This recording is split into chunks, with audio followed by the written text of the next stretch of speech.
All right, Matt Gramlich. Over the last 10 years, we've done a lot of card tricks that require the cards to be set up in a certain way. Yeah. Do you have a go-to way to make it look like the cards are mixed up when they're not?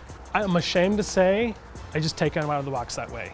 And that's fine. That's perfectly legitimate. But if you want to do a prover, you could do a false shuffle, like pull off 1, 2, 3, 4, 5, set it on top, 1, 2, 3, 4, 5. That vaguely gives you the impression of cards being mixed. But this is the best, my favorite false shuffle, developed by Herb Zarrow in 1957. It's the aptly named Zarrow Shuffle. It is one of the few moves that was developed by a magician that found its way into the world of card cheating. Okay. Here, let's each take a deck. We're gonna learn side by side. Okay. First off, this is gonna take a lot of practice.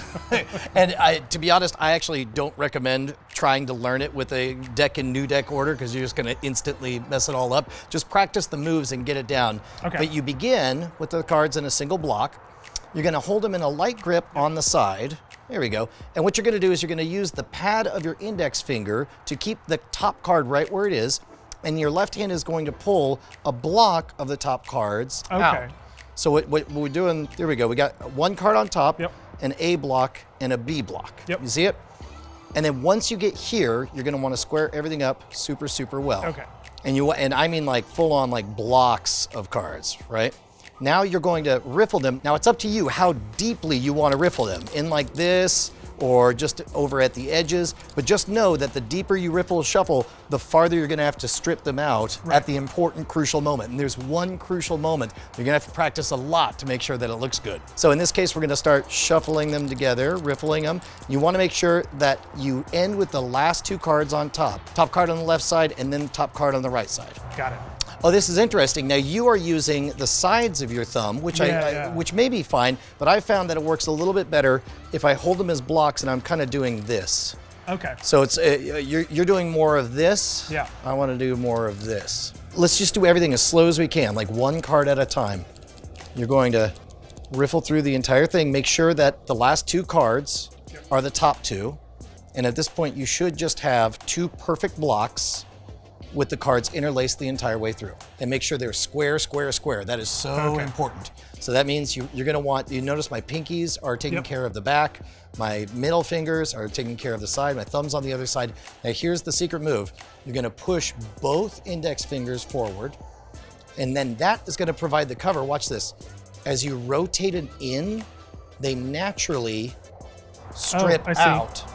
And then all you have to do is lift your left side a little bit and worm your way in under that cover, and it looks like a perfectly legitimate shuffle.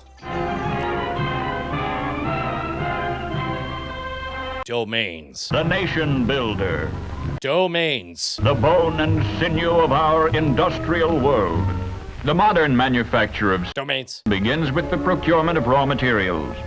Most of the #1 basic material .coms is found near the surface of the earth, and fast and easy mining methods are used.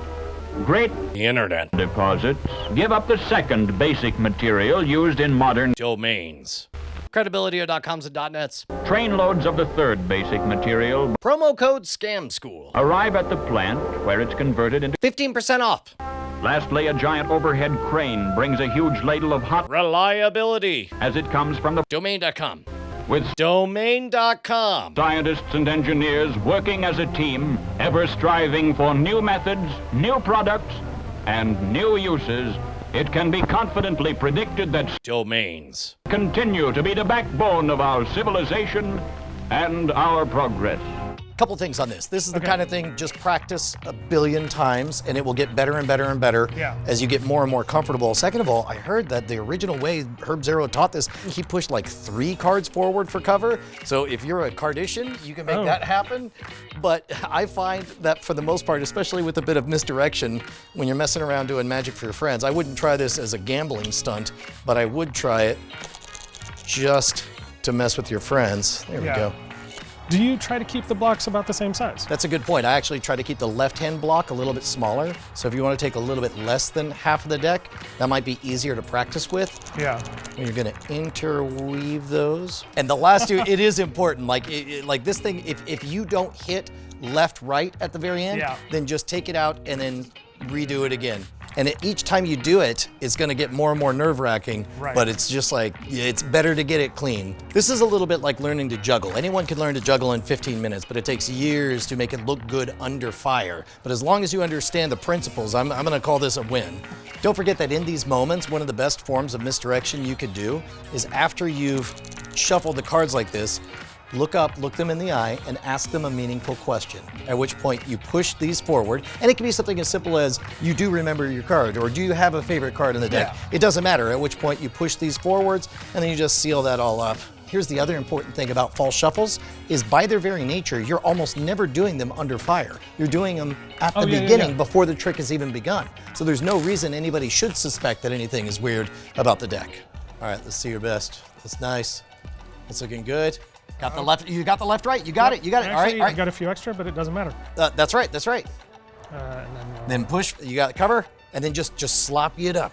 And in fact, the more wiggles you put through the rest of your body, the easier and the better it's gonna look. Like, hey man, whatever, we're just shuffling cards, man. What are you, a cop? card cop. Card cops.